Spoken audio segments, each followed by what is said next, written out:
Hi. Yes. Is that better? Yeah? Okay. Very cool. So thank you so much for coming. And I want to thank the organizers so much for the invitation to come here. I came all the way from Brazil. It's been a long trip, but so worth it. Just the presentations, the excellent content, and the people that I got to meet here, I'm just really enjoying.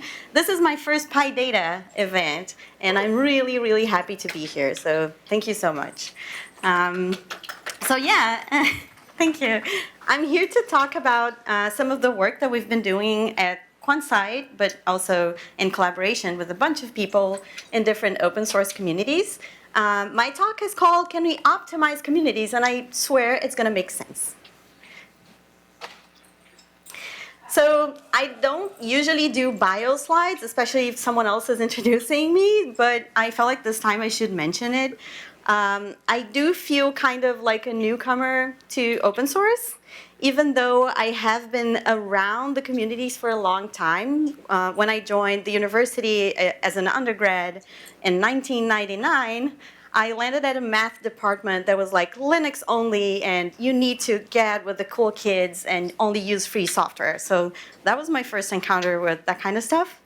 And even though I kept working on math and applied math and going to my whole academic career, I was never too far away from open source and free software. I really enjoyed the community, so I participated in like meetups and organization of events, education, outreach, teaching my students how to code, teaching my students how to do LaTeX, teaching my students how to do installing Ubuntu and whatever. So I feel kind of like a newcomer, but I joined QuantSci around 3 years ago. And after 10 years as a professor at the university in Brazil, so I was working in the math department doing applied mathematics, specifically optimization, numerical optimization. And the reason I left is basically because I realized that I was not that good at research. And so I was going to maybe write papers that would get read by like 3 people, perhaps, like the reviewers, if that. And then I realized working on open source, you have so much impact in the lives of people. There's so much that you can do. And I had this great opportunity to join QuantSci after participating on a sprint for NumPy and SciPy at the SciPy conference in Austin, Texas in 2019. So if you folks participated in a sprint at PyData, keep your eye out. Like, this is cool. You can have cool opportunities doing that kind of work. So like I said, I was working in applied math, doing research software development also in Fortran, Matlab, and then Python. And I signed up for like NumPy discussion and SciPy user, I don't know how many years ago. And I kept seeing the names of people come up, you know, and today I get to work with these people. It's just really exciting. But I had never had the courage to actually be a contributor. It took me a long time to like really decide to do this and send a PR in and participate in discussions because I felt like I was not good enough, right? So I kind of call myself a junior senior because I feel like I have a lot of experience in some things, like teaching and doing that kind of stuff, but I don't have that much experience in like the actual corporate side or industry side. So I feel like I'm still understanding how this works. So my field of research when I was working at the university was numerical optimization, like I said.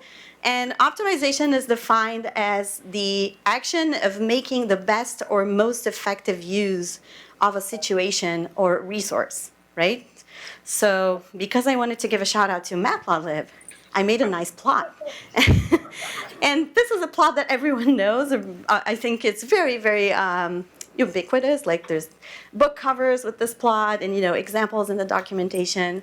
But basically the idea is that you have this function, which is a complicated nonlinear function, right? With hills and valleys and different ways that it behaves in different regions. And that's kind of how it works in nonlinear optimization, which is trying to find the best point. In this case, it could be a maximum or it could be a minimum of the function in like a big region. Functions like this don't necessarily have a single optimum point, right? You could have several. So you could have local optima, you could have global optima. And for a global optimization problem with a nonlinear function, there are just no good solutions. There's no solver that does that, because you would have to search the entire space for the best solution. And so it is really hard to solve that problem. In fact, there's this person, very famous professor in convex optimization called Yuri Nesterov, and he once said that optimization is the art of solving impossible problems. That's kind of how I feel here. So life, as it turns out, is highly nonlinear, and it's not a well-behaved function. So that's what I'm trying to draw the parallel here. And because I wanted to go a little further, I did some animation. And you can do that with Matplotlib. So you can see the contour lines and everything. Cool. So currently, I am involved in a 2-year joint grant awarded by the Chan Zuckerberg Initiative and supported by Quantside and NumFocus for NumPy, SciPy, Matplotlib, and pandas. Like 4 very tiny projects that nobody knows about and very, very like not mainstream at all.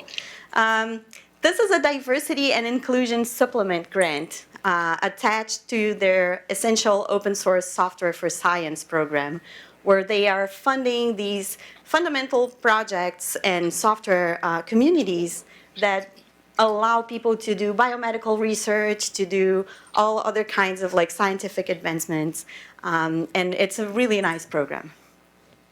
So our grant involves supporting the onboarding, inclusion, and retention of people from historically marginalized groups on scientific Python, and to improve the community dynamics of these 4 open source projects. We are halfway there, so it's been a year since we started this work, and we still have a year to go. So what I want to talk about today is kind of how is this going? Is this working or not? What have we tried? And what kind of things do we want to do in the future?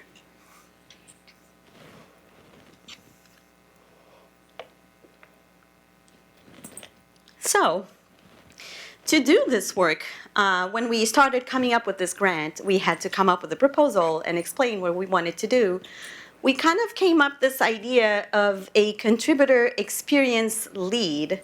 So you can think of this as kind of a developer experience, like of kind of helping people get around and understand how to make it easier for folks to contribute and how to make it easier for them to understand not only the technical side, but also how to interact with the communities. And so what can we say is contributor experience? So I have a few items here. I can see these 3 axes of work. First, there is the side of communication, which involves documentation, hosting, organizing community meetings, organizing feedback, receiving, processing, and passing along feedback that we receive, not necessarily from users, but more from other contributors and maintainers. And doing some outreach, right? So the talk that I'm giving here right now, meetups, community meetings from other projects, that's also something that we're interested in. A second axis of this work is governance. So remember, when we started this work, and I'm going to get into more detail about that later, we were not necessarily part of these communities. So we are not in governance positions, right? But the idea is that as newcomers, we can take a look and see what is explicit and what is implicit in the organization of these communities. So we can identify and document roles and responsibilities inside the projects, facilitate open conversations around roadmap building, around maintenance load, around what can we do to make it easier for people to work on these projects. Leadership support in case we need to communicate with the community, with the other contributors, with the other maintainers, all that kind of stuff. And I put in code of conduct, but I put in like a little bit different because we are not necessarily focusing on enforcing codes of conduct or writing codes of conduct. That's not the focus of our work. That's another full-time job, and that's not something that we do. But we do, like, we can't avoid also paying attention to how that is done and if there's anything that we can do to help improve the situation for the projects we're working on. And then there is the meat of this work, which is the contributor support. So we want to make sure that we are helping onboard new contributors, that they understand how to ask for help and where they can go to get that help. We are organizing new contributor meetings so that people can understand how to get started, can ask questions, meet the maintainers on all of that. We can help establish teams, for example, when that is necessary. So maybe a triage team or a documentation team. All of that depends on the project that we're working on. Scaffolding contributions, and this is something that we were discussing today earlier at the fireside chat. So creating opportunities for people to pick contribution tasks that are appropriate to their time commitment, to their experience level, and to their interests. And so maybe coming up with tiny contributions to documentation or other parts of community building that people can take on and do in an hour or two instead of spending 20 hours solving a complicated bug that, you know, maybe they'll give up in the middle just because they don't have the time. And finally, mentoring, encouragement, empowerment, anything that we can do to make people feel safer, to make people feel welcome, to make people feel like they can actually step up and do this as well.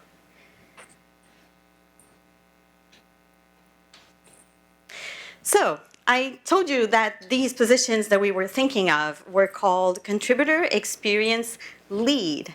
So why do we include this lead in the title of this position? Because we do feel like this is some kind of leadership position in the sense that we do need to decide what's going to be done, and we do need to work with the maintainers to understand what they need. And this involves kind of, it's more or less a senior position in the sense that you need to understand how communities work. You need to have some experience with people to be able to make that work. So a few of the skills that we have identified as being part of these activities that we are developing are, for example, on the technical side, we can do documentation, tooling. So one that we are experimenting with, for example, is Gitpod. Has anyone ever heard of Gitpod? Very few people, Tom. So Gitpod is a really nice tool that you can use for people to set up, actually they don't have to set up a developer environment on their own machines. They can do that on the browser. So they can go to your repo, click a button, and they have on the browser a full developer setup, and they can just get started with contributions. Don't need to worry about conda packaging, about Windows builds, about compiler support. Nothing. It's really wonderful. And that was my, like you can pay me, Gitpod. And we can also do small feature development, right? We need to feel the pain of the contributors. We need to understand where they might have trouble. We need to understand where the process is not clear, where the workflow can be improved. And so that is also part of the work that we do. Another part of it is communication. So like I said, outreach, talks, knowledge brokering, understanding who knows about this and who can we ask to understand how this works, and connecting people so that they can have that point of contact in case they need that information in the future. This might seem very small or very non-important, like people can go and look to the documentation, right? Just read the manual. But that's usually not how it works. There's a lot of implicit knowledge inside these projects of how, for example, I'll give you a very concrete example that happened to me. I spent a long time trying to understand when someone does a commit message that is not in agreement with what we require in documentation, how should I fix it? Do I push to their branch, or do I squash the whole thing and then change the commit message? Those are things that are really not documented. maintainers do that and they don't really think about it. But if someone else is coming in and trying to step up and be a maintainer, they need to have that information, right? Another aspect of this is program management. So we have meeting facilitation, event planning. We can try and help with road mapping. There's a number of different things that we can do in this area. With governance, we're focusing on reporting, ensuring, trying to facilitate growth and sustainability for projects. Internal documentation, like I mentioned before, but also helping with funding, potentially proposals and that kind of thing. And in the end, what I think is the more important part is the interpersonal skills. You need to be able to make connections with people, and you're going to see me talking about this a lot, because I really do think that this is the heart of the work, which is having this community engagement, collaboration, training, being able to build that network of collaborators inside a project.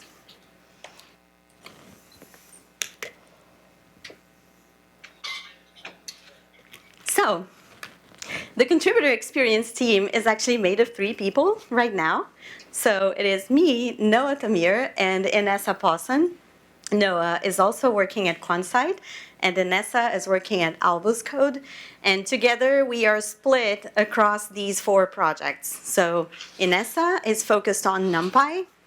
I am splitting my time between SciPy and Matplotlib, and Noah is splitting her time between Matplotlib and pandas.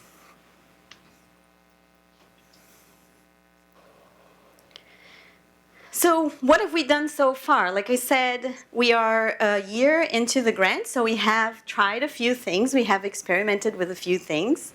I can point to a few things that we did that I think were successful. For example, the first thing that you notice is the new contributor meetings. How many people have heard of these new contributor meetings? Oh, you need to know about this, folks. So if you are on Twitter, you can follow all the 4 projects. They have Twitter accounts, or you can be old people like me and follow the mailing list. And then you can get the information about the new contributor meetings for all the 4 projects.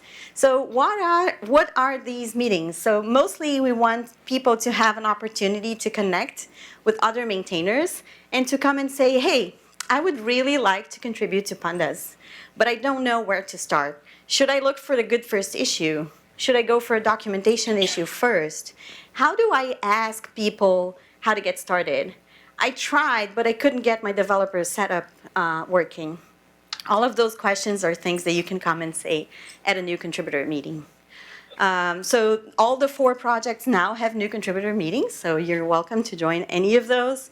Depending on your time zone, a few projects are alternating time zones to be a little bit more inclusive. Other things that are here, so for example, we have, specifically for NumPy, Inessa has been organizing the new contributor meetings in 2 formats. So sometimes we have those open office hours where people come and ask questions. Other times we have webinar-like events where the maintainers will explain how they do things. So we had one very fun edition where it was like 4 different maintainers explaining how they find functions in the NumPy codebase. Basically, everyone uses grep, just so you know. But that's the idea. We don't know where the functions are. Nobody knows that by heart. But you would never think that. By watching how maintainers work, you can actually understand, well, I could actually do that too. I can also do grep, right? So it makes it a little bit easier to understand how the work is done. We also have a few policy things. So for example, you can see Inessa added a policy about inactive PRs in NumPy. Have you seen how many PRs we have open in NumPy? It's a disaster. But it is because many times people leave and they give up and they don't want to come back and finish their PRs. And maybe someone else wants to take over and finish that PR, but we never know, should we close it? Should we ask people to come back? So we're trying to organize this so that people know from the start, they will know if 6 months are passed and I don't give any response on this PR, someone else is free to take over and finish it for me. There's also an open PR about a triage guide for SciPy, a few fixes and improvements to documentation. Noah is working on Gitpod actions for pandas. There's a bunch of different things that we're doing as part of this work. And there's also a lot of things that do not show up here, right? That are just in the background, conversations, talking to people, encouraging them to contribute, to come in, to participate in the communities. Oh, and one last thing that I forgot to say is we have also established secondary communication channels for the 4 projects. Some of them had this already. So Matplotlib had a Gitter channel that was already working, and NumPy had a Slack channel. So we did the same for SciPy and pandas. So SciPy and pandas now also have Slack spaces. You can feel free to join. And those are meant to be like more informal discussions and conversations that maybe you don't want to have on GitHub, right? I don't want to ask my question on GitHub where it will live forever. So maybe I want to go to a slightly more private space where I can go and ask, how do I do this? I don't really know how to go forward here. So this has been working. We can see some movement of people coming and asking questions on these communication channels. But we also understood when we started working, and you can see this from the examples that I'm giving here, is that not every project needs exactly the same thing, right? Projects are different. They have their own organization, and we need to respect that. It's not like coming in and doing everything different. We need to understand what they need, and we need to understand how to provide that for them the best way that we can. And so a few projects needed more policy.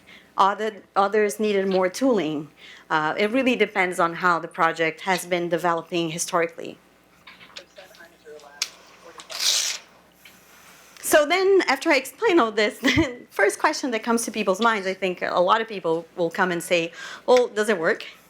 What are you doing? Is that working? So I put in a definition here because I'm a mathematician and I like definitions. So a function, when it is to be optimized, you call it an objective function, a utility function, or a fitness function. Sometimes it's an energy function. And what you want to do is either minimize or maximize that function to reach an optimal solution. So that's what we're asking, right? Is it working? Are we going towards an optimal solution? Are we minimizing the energy? Are we maximizing the output? What are we doing here? How can we measure that this is working? So in optimization, when we have a complicated function and we don't necessarily know what shape it has and what are the derivatives and how it really behaves, we call a specific routine that can just spit out the value for us, and we can evaluate what's happening. That's called an oracle, just like the Greek oracle that will tell you the future, right? So we want to query that function, and it will give you your oracle. Like I said, life is a complicated function. We don't know how it looks like. We don't know what these trajectories look like. So all that we have are oracles. We have proxies to tell us if this is working or not. These are our metrics, right? So mostly people focus on GitHub and some flow of communication in these communication channels that I mentioned, like Slack or Stack Overflow or whatever other tool that you're using. So we can monitor contribution stats, you can monitor traffic of conversations, that kind of stuff. Other people will say, well, we can also measure popularity or social media engagement, like followers, downloads, how many people are retweeting.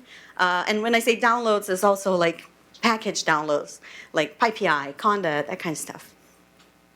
And then you can also measure events and outreach. For example, how many people are coming to my sprint? How many of those actually did PRs?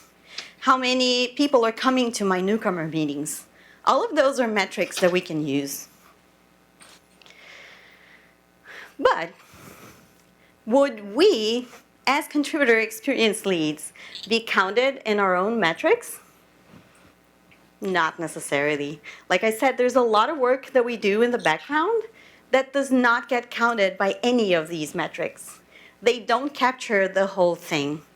They will capture a piece of the information and the final output of the work, but they will not necessarily capture all the hours that we spend organizing, planning, and thinking, and coming up with new strategies, or DMing people to ask, hey, I haven't seen you around the repo for a while. Is everything okay? Do you need help with anything? None of that comes out in these metrics. So I have a really nice picture here of my favorite community. I'm sorry, folks. This is Python Brazil, and it happened around a month ago in Manaus. We didn't have the full community there. We're still dealing with COVID and learning how to do things. A lot of people were online, but the people who were there, we took this nice picture. And what I think about when I see this picture is that I wanted to go to Python Brazil, which is our local PyCon, not because I wanted to see the talks, not because I wanted to really learn things about Python, but because I miss my friends. It had been 3 years since I had seen them.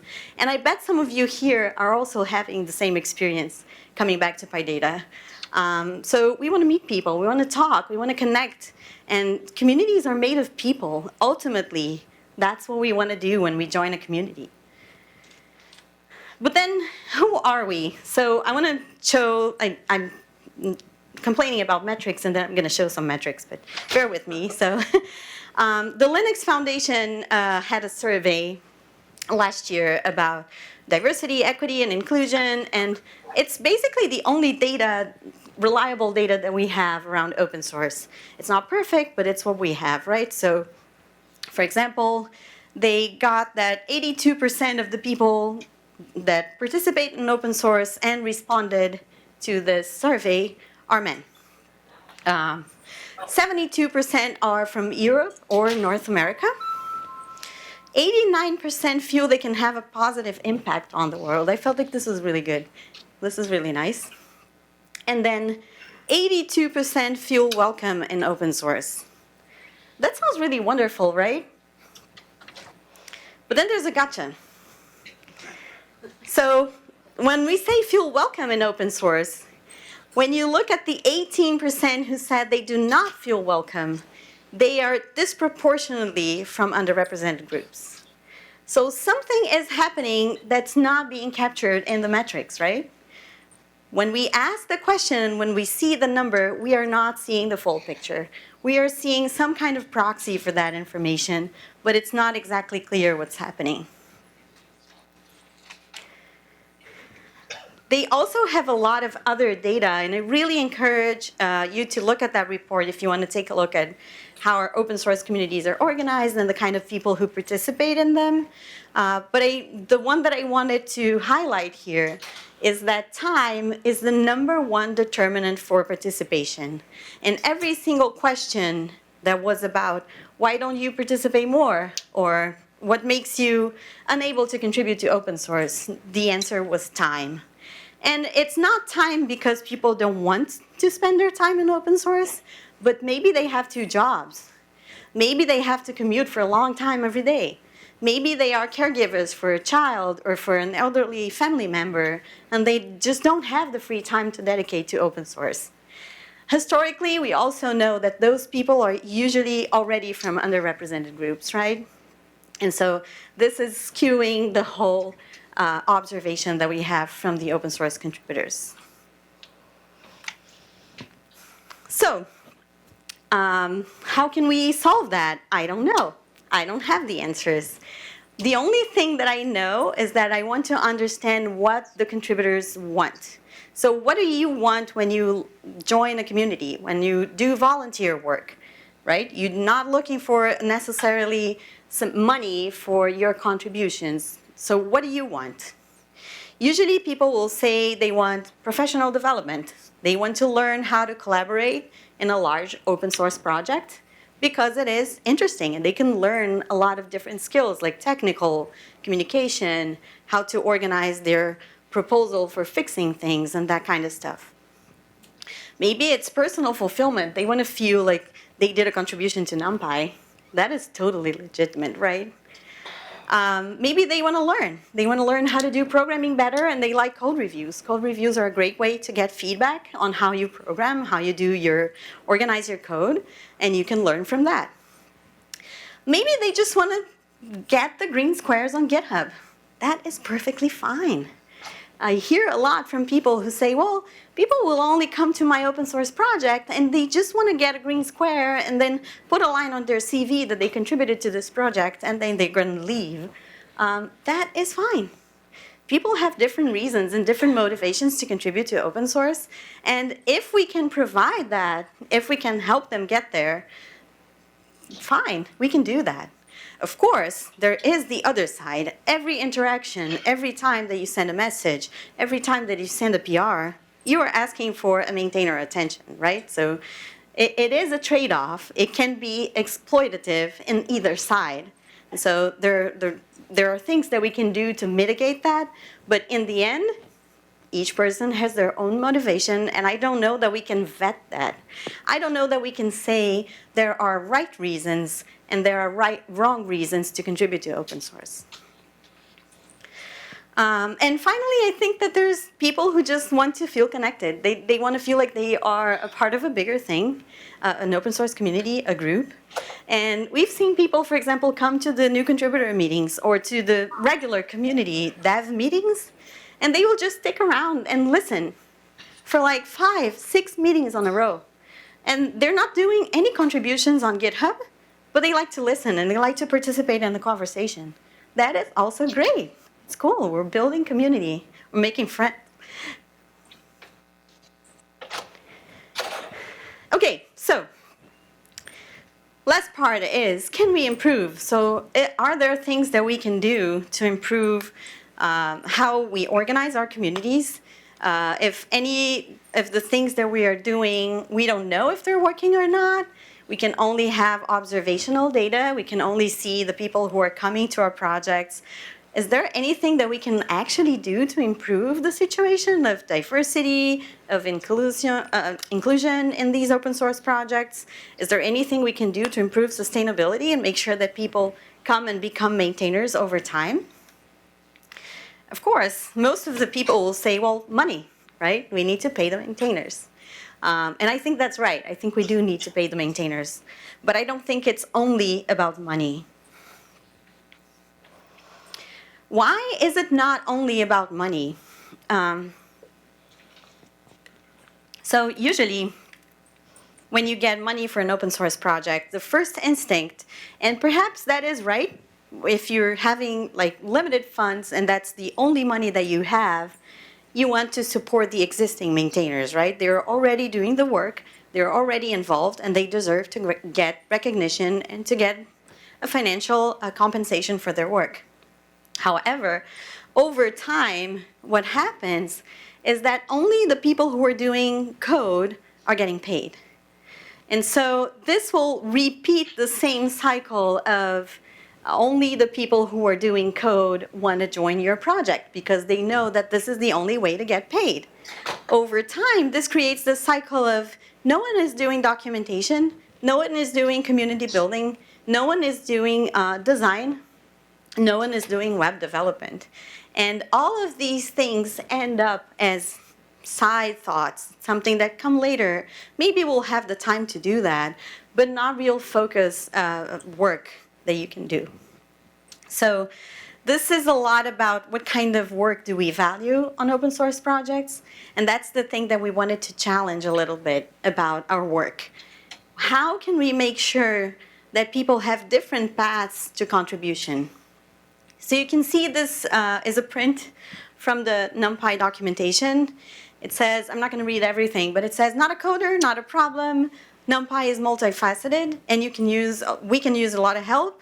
There's all of these things that you can do. So there's code, of course. But there's also community coordination, DevOps, developing educational content, fundraising, marketing, project management, translations, website. There's a bunch of different things that you can do.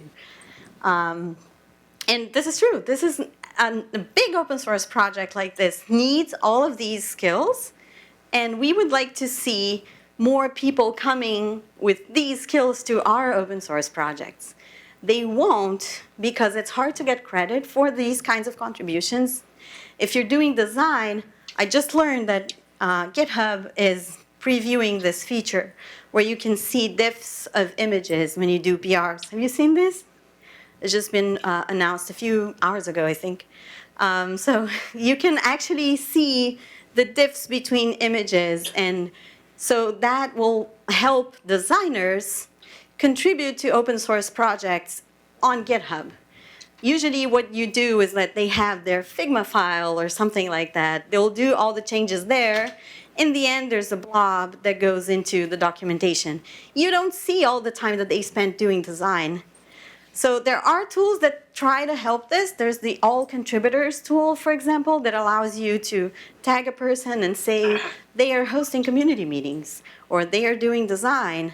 But it's just one commit, right? So again, it's not really valued or credited as code is. That is not, it's a GitHub problem, right? It's not an us problem. We like that. We just don't know how to credit that within the GitHub system. So maybe we need to look beyond what is the metrics of GitHub and the green squares.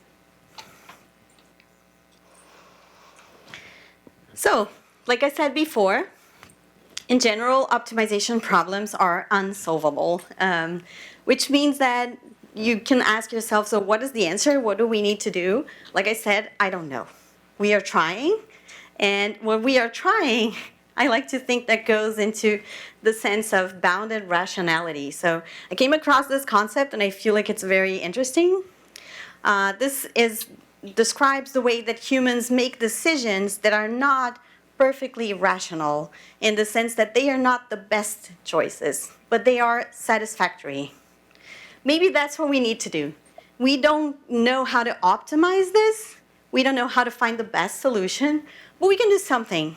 And we can find satisfactory solutions that at least get us a little bit closer to where we want to be.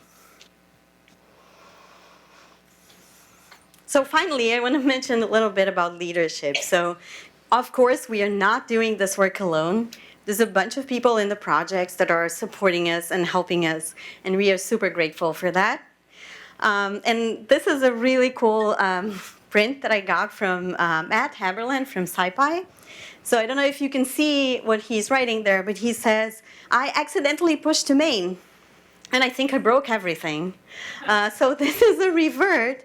Please check that it does the right thing. So breaking SciPy, right? And you see in the bottom message, Evgeny, who's another maintainer, was like, the revert looks good to me, thanks. These things happen, no big deal. It looks very simple. It looks like nothing at all. But can you imagine a new contributor coming to the repo, seeing this interaction and thinking, wow, if I do something wrong, people will not yell at me. I will not destroy GitHub. It's not going to explode in my face. People are nice. They can actually fix this. So it's really important to have that kind of leadership that can show vulnerability, that can show that they can make mistakes, and it's fine. We all make mistakes. Just having the openness to listen, the transparency, the courage to accept change. Change is hard. So it is nice that we have that kind of support.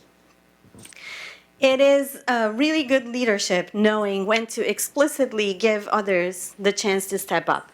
Sometimes you want to see other folks become maintainers. You know that you can solve the problem faster. You know that you can solve this in like 15 minutes.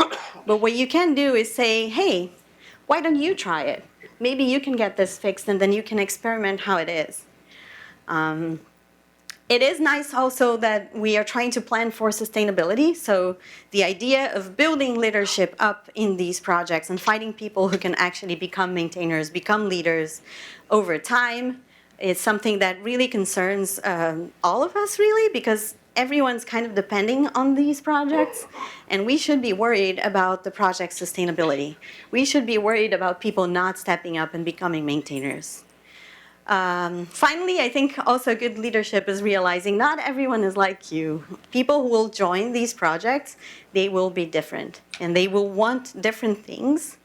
Not in the sense of technical decisions or roadmap or where the project is going, but maybe on their own attitude, on their own experience, on their own backgrounds. And they will want to learn how to deal with this inside the project.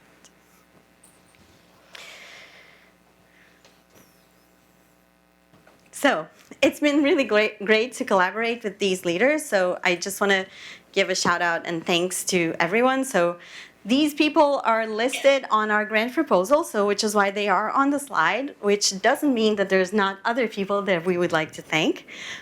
So there's Ralph Gomers from NumPy and SciPy, Hannah Eisenman and Tom Castle, who's sitting right there from Matplotlib, Matt Haberlin from SciPy, Joris van den Bos from Pandas, and all the other community members, Jeff, who's here, and a bunch of other people who are collaborating and helping us do this work and supporting us. And finally, I just want to leave you with, so what's next? What do we want to do with all of this? So what we want to do is kind of scale up and try to do this with other communities as well. Like these 4 projects are okay, we can do that, but then what happens with everyone else? So we would really like to collaborate and gather ideas from other communities. One case study is that, for example, a lot of the things that this morning in the fireside chat, someone was asking, or after that, someone was asking, did you invent all this? Is this something completely new? Of course it isn't, right? We're all working in open source. We're getting ideas, we're recycling them, we're reapplying from other projects. A bunch of the things that we thought about and ended up realizing scikit-learn was already doing, for example. And we are kind of cross-pollinating with other projects, other communities, understanding how they do things. And so this is a way to try and document what we figure out. This is working for us. Maybe this is something you can try. Maybe this is how you can organize your meetings. Maybe this is something that you should have in your documentation, all of that kind of stuff. So I invite you, there's an open repo. You can go to github.com/contributorexperience/handbook. This is very new, still in the works. But you can open issues if there are requests, if there are ideas. I would like to see this content there. Or if you see examples of projects doing the right thing, please let us know. We would love to hear, especially from projects outside the Python ecosystem. Maybe we can learn from Rust, from R, from Julia, from other projects in other ecosystems. So finally, I just want to make sure we understand that people are different. It's wonderful to have collective knowledge, but each person will have their own solution to this problem, right?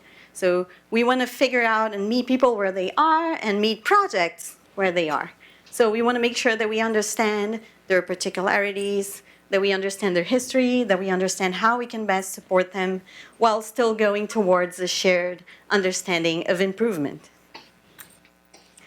And because I'm Brazilian, I had to leave you with some quote by Paulo Freire, who's very famous educator, thinker from Brazil, who says, some may think that to affirm dialogue, the encounter of people in the world in order to transform the world, is naively and subjectively idealistic.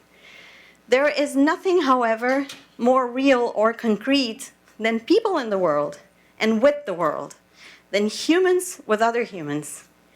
I really do believe in the power of community in the sense of people connecting to other people, doing things together, and building this connection.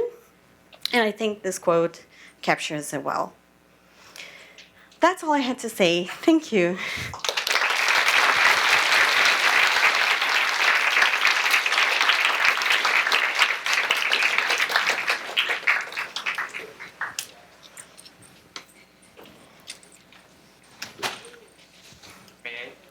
There are questions. I don't know, do they get microphones or? I can repeat the question. So, well, thank you very much for the presentation. So coming back to what you were saying about people from marketing or design joining these open source projects, it might be the case that for someone doing code, they have a very clear intrinsic motivation because they can learn from the code itself. But then if you bring someone that can do marketing, for example, they don't have like a marketing lead to learn from, right? So it might be more difficult to have that intrinsic motivation. So how do you think we can solve this gap or make open source projects more attractive for people not doing code?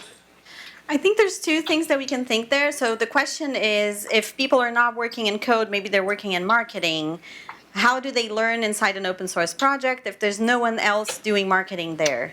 So they don't have the chance to learn just like other people will learn from coding experience. So I think there's two things. One is that I think it's a challenge, and some people like challenges, to join a project and kind of do everything from scratch. There's that side. And on the other side, I think if we have more collaboration between projects, maybe this designer or this marketing person doesn't have to be just in one project. Maybe they can work across the ecosystem. Maybe we'll have a pool of people working across the ecosystem. I think the battery's dead, so I'm going to speak here. So yeah, maybe we can have a pool of people who will split themselves in the ecosystem and who can work together towards that. I think it makes a lot of sense, and I think it's something that we should think about.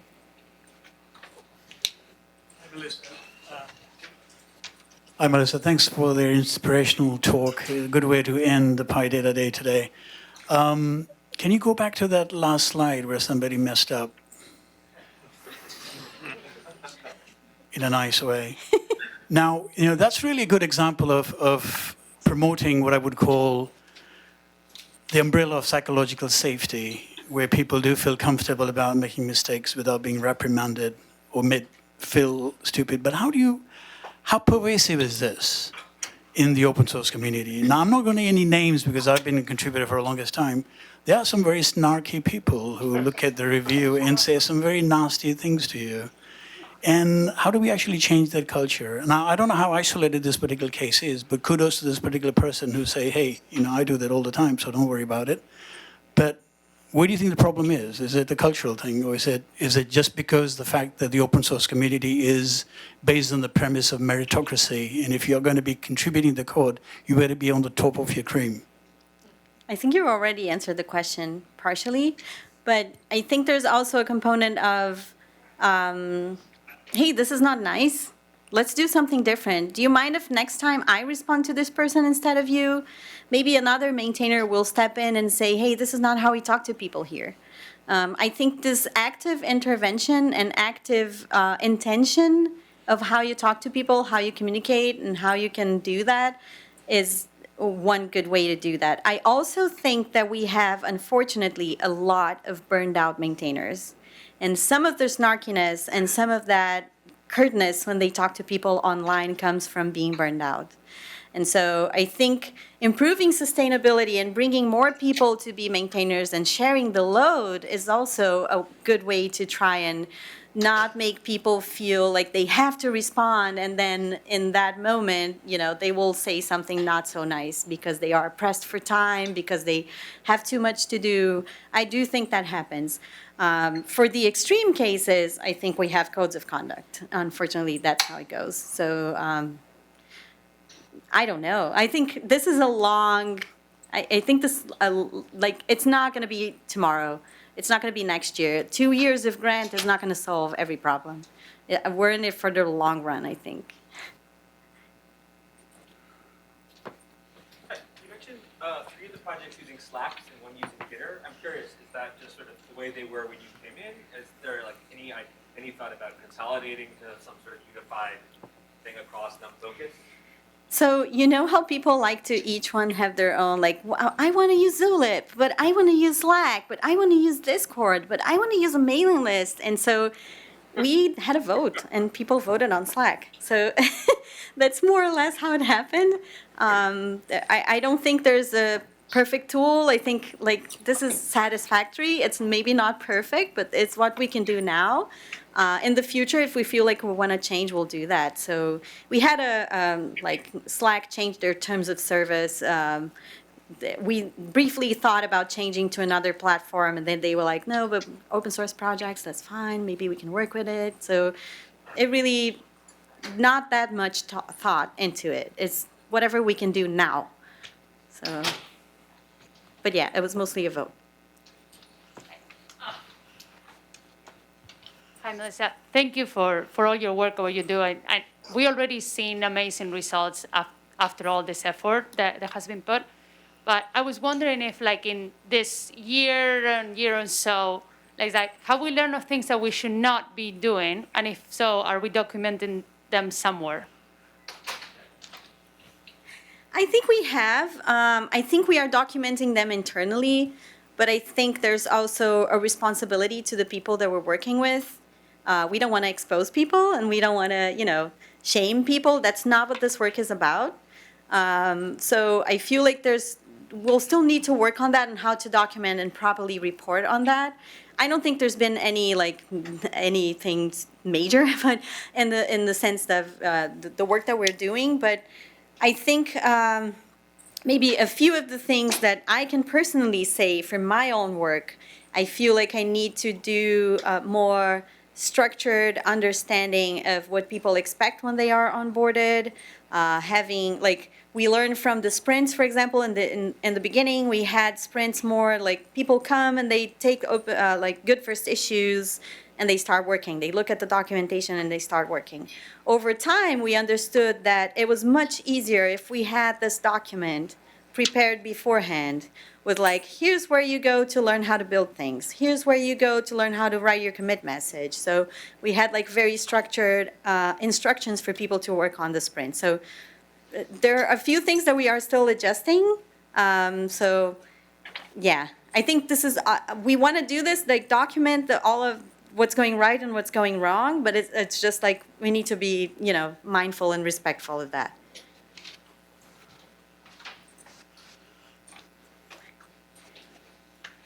Hey, quick question, Melissa. I noticed that a lot of the statistics you pulled that you presented earlier were from the Linux Open Source Foundation. I was wondering if there's any plans to run surveys within the Python communities themselves to, like, better track the associations of data over time and maybe see the differences in the communities. I think it would be really nice if some company would pay for a survey in the scientific Python ecosystem. But yeah, I mean, basically, we did a volunteer organized survey for NumPy a couple years ago. We did another one recently, so that's as far as we went with that. It would be great, but I don't know that it's in scope for us just because there's a lot to do, basically. But yeah, I think that's a great idea. I think we should have more of, like, interviews, qualitative data, understanding what people want from contributions to open source. I would love to see something like that. Awesome. Thank you so much, Melissa. Thank you.